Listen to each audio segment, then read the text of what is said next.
congratulations, first of all. Thank you. 2 in a row on Manager of the Month. I know that it's something that we talked about last time I was here about the curse, and then you went and won every game through November, and then obviously picking up the award again. Are you giving everybody else a little bit of a chance by having gone 1 point in 6, so that someone else can pick it up when it's December's? Yeah, I'm genuinely not worried about. I'm pleased with winning it twice, but I'm not concerned. I'm more concerned about performance and winning games. And this game means you can't win every game. I said that when we were 10 points clear. I'll reiterate it now. There's a long way to go in all senses. So I don't know about giving everyone a chance. We're trying to do our best to win every game as they come. But the reality is, so is everybody else. So, and there are a lot of strong teams out there, and teams that have. The good teams will have their phases where they're getting results, and that's fine. At the moment, I think it's important to remember that we're 5 points clear at the top of this league. A year ago, at this point, I think we were 17th. So I think if people should take confidence, this is the work that we've done has paid off to this point. And now we need to continue, find ways to improve every day, every week. And if we keep that mentality, then we'll be okay. Yeah, I mean, I slightly jest, obviously, but is there a point where you need to sit now and recover after this week in terms of physically, but also mentally, because it's the first time as a squad you've dealt with back-to-back 2 difficult and frustrating games to be involved with? Yeah, but that's part of trying to be a winning team. And fortunately, I've experienced it a lot. And I try not to get too high when we win games back to back. And I'm the same when we don't. If I found performance was dropping to the point of application and the game plan and direction and what we're trying to do, and players are going off script, that's a different thing. I don't think you should relax and just stay happy with that. You have to deal with it. But at the moment, we are working in the right way, and there's definitely a level of balance. Which first comes from me at the club, because a lot of people can get excited in different ways, really, really excited, and really, really down and go, what do we do differently? We don't, we keep working. Yeah, and that's been something that you've consistently said every time we've spoken, that maintaining that calm, not running away with yourself. And is that now when that really pays off, when you're able to just, look, we just carry on and we just keep doing what we're doing? Yes, because for all the talk and all the talk around it, and it is my job to talk to the players a lot, but my job is also to prepare for the game against Bristol as well as we possibly can, to continue the feeling that we have and understand the opponent and what they're going to try and do to you, and try and win a game. And then you build a bit of confidence that those things remain the same. So I think experience of this job for quite a few years now, I don't change too much. If I feel the room and I feel like the players, as I say, have lowered the standards, I will deal with it. There isn't that feeling in the minute. But Saturday's still a tough game no matter what way you look at it. We can be 10 points clear, 5 points clear, 17th in the league. Bristol City coming here as they are is a tough match for us. So understand them, focus a lot on us. It's nice to be back at home because we feel good when we play at home. We feel confident. And we've been on the road for 2 difficult games, so important to get back to that feeling as my first thing. Yeah, we'll see.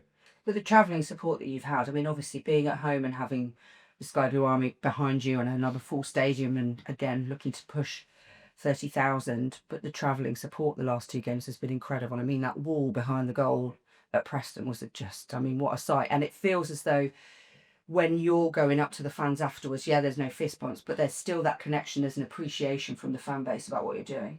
But yeah, the appreciation goes both ways, and thankfully I think the fans can see the work that I and we as staff have put in, and then what they see with the players. Because even as disappointed we were driving back from Preston, I think we understood that we tried and we tried and we tried, and it was one of those evenings where it doesn't go for you. So our fans are always great since the day I've been here, and it's made me understand what this club is. It's a special club for that reason, and they feel good at the minute. And so to take 5,000 to Preston and to sell out the CBS every week is a huge, great thing for us as a football club. Because when I first got here, the travelling fans have always been great.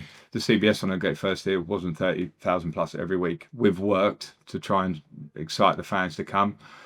They're a great support to us, and I think they do realise how important they are for us in any aspect of any game. A tough, frustrating game, or a game where we're on top and feeling good and they're with us, they can help us in every way, and I think we'll see that tomorrow. Yeah, no, absolutely. And in terms of squad, How are you looking in terms of numbers to be able to choose from? Do you have a full squad? I know obviously Brandon's out, but in terms of the ones that we know about. Yeah, Brandon's out, and the rest we'll see tomorrow. Okay, thank you. Are you looking ahead to January in the transfer window? You've mentioned about the fact that it's difficult trying to recover, trying to manage, trying to rotate when you get injuries like Brandon Thomas Asante who's out. Are you planning? We know that that's part of your job, so are you looking to strengthen in January? We're constantly planning. We planned all through the summer. Going into the summer, we plan again the minute the summer transfer window finishes, and there are variables within that about how we do, where do we see the team, where do we want to progress. And for me, a reality is if we want to keep fighting at the top of this league, teams that get promoted from this league historically, whether they're parachute teams or not, and you have the occasional Ipswiches, etc.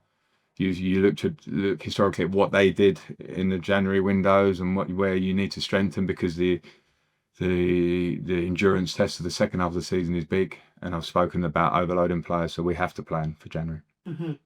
Which areas, if I were a king and give you a magic wand, which areas would you be focusing on? I won't speak about areas because it's our business to take care of, and then if we can take care of it, or we decide whatever strategy it is, then I think it's worth us to speak about areas. And I think in strategical terms, to sit here and go, we need that, and other teams go, oh, you really need one of those. I think it's quite normal that we have to work away quietly, and then when it comes to the window, if we decide to do something, we want to be effective in trying to do it.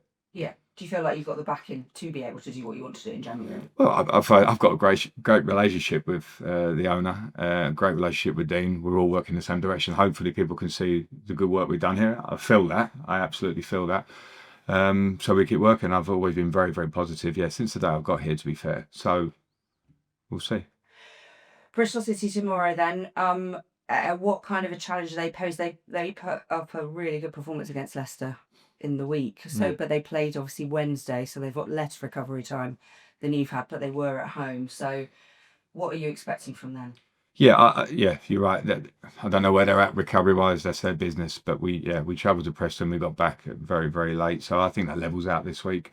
And as much as I'll talk about my squad, I'm sure their manager will have things going on as well. So I think park that. They're a very good team. Got a very interesting system the way they play with a back three. It gives you problems when you're a back four defensively. You have to be able to deal with how they're going to want to give us problems.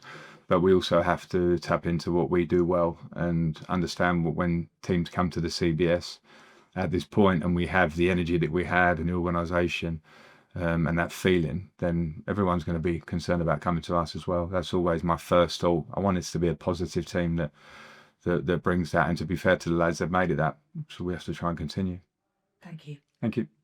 Really nice to see you. Thank you so much for spending some time with us. Really great to talk to you. Last time we were due to speak to you, you ended up off with injury. How has the sort of period been in terms of recovery, and now able to be back in front of us again in terms of playing as well? Yeah, I mean it's really good to be back. I'm a person who just loves playing football, so not being able to play the sport I love is it was a dark few weeks at the start, but once I got past the start of the injury, I was able to focus on getting back and got through it. Life's life, so stuff happens. So I'm just happy to be back playing and being back in front of everyone. Yeah. How does that feel to be back out and to be back in front of the Sky Blue Army again?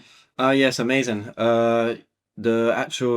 My return, like when I came on the pitch, like the welcome from the fans back was like something I couldn't have even imagined. Like it felt special, and it's just been really good to be back. Then we had the Charlton game and back at home, and then we've had a couple of away games, and obviously our away support is the best, so it's been amazing. But I'm just excited to be back at home tomorrow, and looking forward to it.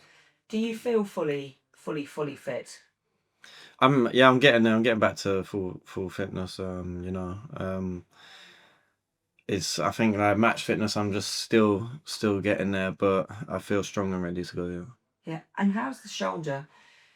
It's okay. It's it's feeling good, and just It's not causing problems. Not causing any problems. No. It's not something that you're like aware of. No, I'm feeling strong, so it's good. I've been working on it throughout my rehab for my when I was rehabbing my calf, I was rehabbing my shoulder as well, even more. So hopefully it stays intact. Yeah, well, yeah, exactly. Hopefully it does. Are there any nerves around it? Is there any kind of like fear that it goes again? No, I don't really play with fear, to be fair. I think once I'm out there, I just like my focus is so focused on the game and my task ahead that I'm not really thinking about anything that could really go wrong. I'm just thinking about what can go right. Yeah. And I should imagine you're very much looking forward to being able to celebrate goals, etc. again in front of the Sky Blue Army. Yeah, I know. I don't know if that counts as one the other day. Yeah, but I'm not going to claim it. But yeah, I wanna get back to scoring some goals in front of them, especially got a home game tomorrow. So Well, you celebrated like it did, and the I know. Sky appreciated like Someone has to celebrate it. I mean, so. But yeah, no, we'll get back to scoring some proper. I think everybody was just gutted when it got chalked down as being an own goal. Yeah, I know. I think the boys were even saying as well, "Oh, devastated for you just because I've just come back." But you know, I'm not too fast to book the goal to go for the team, and you know, I'll score many more that go down as my name. So Yeah, was it in the celebrations that one of them was going? It wasn't yours. yeah, I think Bobby might have been saying like, or he might have been saying that better go down as your goal because he passed it to me, so he wanted the assist. He wanted the assist. Oh dear. And the time that you had off, we saw obviously a lot of advent calendars being handed out and getting in the Christmas spirit. The other thing that there was a lot of chat about was your shoes. Oh, my shoes, yeah. Yeah. Can you explain shoes, please? The shoes, I don't know. I have a lot of stuff that people haven't even seen that is probably like to other people a bit out there, but it's just what I like really. I seen them and I like them. So I tried I was in the shop actually and I tried them on and I thought, yeah, I just really like them. I like stuff that's a bit different and I just thought they were cool, so I thought let me wear them. I'm into my fashion. I like my fashion a lot, so it's like a little hobby of mine. So yeah. Just a word for BBC CWR's Rob Gurney. You genuinely thought they were part of your recovery. Yeah, I've heard so many different stuff. I thought they were a joke. I thought they were part of the recovery, but no, they're just a bit of different fashion for everyone. Rob, talking of Rob Gurney, he's wanted me to ask this question particularly, so I'm not taking responsibility for this question. This is Rob Gurney's question. Are you not getting a haircut deliberately? Are you superstitious?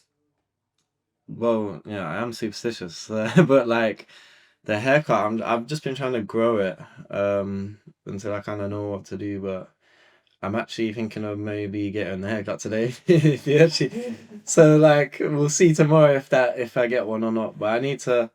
You know what as well? I usually go back to London to like because I go to a couple places to get different things done to my hair. So I usually go back to London. I haven't really been back to London a lot. So yeah, we'll see. I'll sort it out soon. It's a bit messy. I don't think it's like a commentary on your hair. It was just a question. Oh yeah, I didn't take it that way. Yeah, get a haircut. It's not. I never look a mess. No, of course not. We know this.